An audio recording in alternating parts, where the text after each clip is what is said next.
The peaceful adoption of neoliberalism in the developed world didn't put an end to others being coerced into it, however. International lending bodies such as the World Bank and International Monetary Fund, created at the beginning of the post-war consensus, were converted to neoliberalism in the 1980s, and subsequently began converting countries all over the world to neoliberalism through the process of structural adjustment policies in response to financial crises. Only recently has the IMF reconsidered its allegiance to neoliberalism after decades of touting its economic infallibility. But what exactly is neoliberal economic policy? How does it change or modify the economy and society? The economic route taken by neoliberal regimes is reflected in a policy playbook that's been seen reproduced around the world over and over again. Neoliberal economics, otherwise known as free market economics, relies on the simultaneous implementation of multiple different methods of economic shock treatment, as writer Naomi Klein calls it.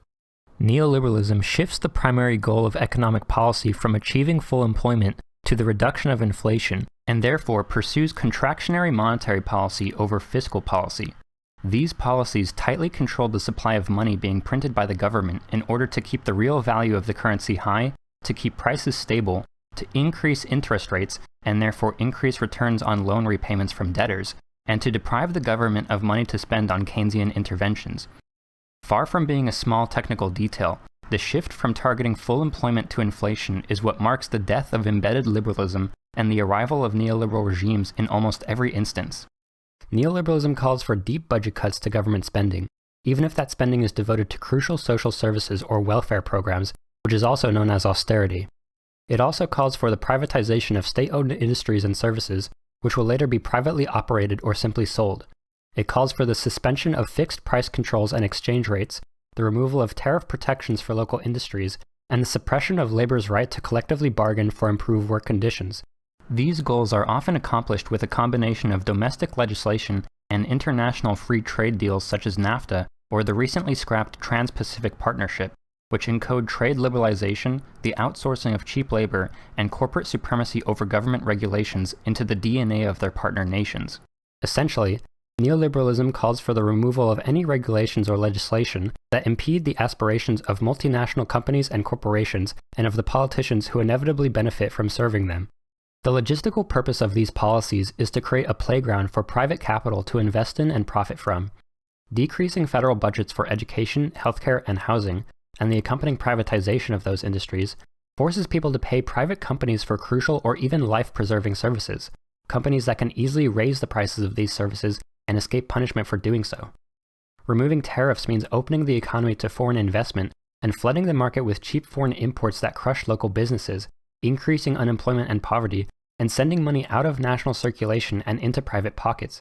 Neoliberal economics also causes substantial growth in debt due to the combination of tax cuts and military spending, which are often two major priorities of neoliberal regimes, or the acceptance of structural adjustment loans from the World Bank or IMF, who then collect the loan repayment and interest from the national government, but not the private companies who spent the money. Fixed price controls, fixed exchange rates, and labor's ability to protest these conditions are obstacles to maximizing the returns on these investments, and so are removed. The practical result of these policies is an enormous redistribution of wealth, from the public sector to the individuals and companies providing these new private markets, who represent a convergence of corporate and political power. The line between politicians and wealthy business people is often blurred in late-stage neoliberal capitalist societies and can be accurately described as a power elite that views the population it is meant to serve as a captive and untapped market that can hold debt and risk, but receives no relief in the form of government spending, bailouts, or basic compensation for labor. The military and police are strengthened, and then used to protect the power elite and their property if they experience resistance. And when these private interests are finished consolidating power, they begin to look for their next global target for deregulation and privatization. These measures are often justified by neoliberal thinkers for their effectiveness at decreasing inflation rates and rapidly increasing global growth and GDP output. But these measurements are not measurements of human flourishing, but merely of economic performance in a global economy that fewer and fewer people are participating in as time goes on. Some neoliberals even claim that their free market policies later led to the emergence of free society in historically oppressed countries around the world, or that the wealth of neoliberalism's primary beneficiaries trickles down to everyone else.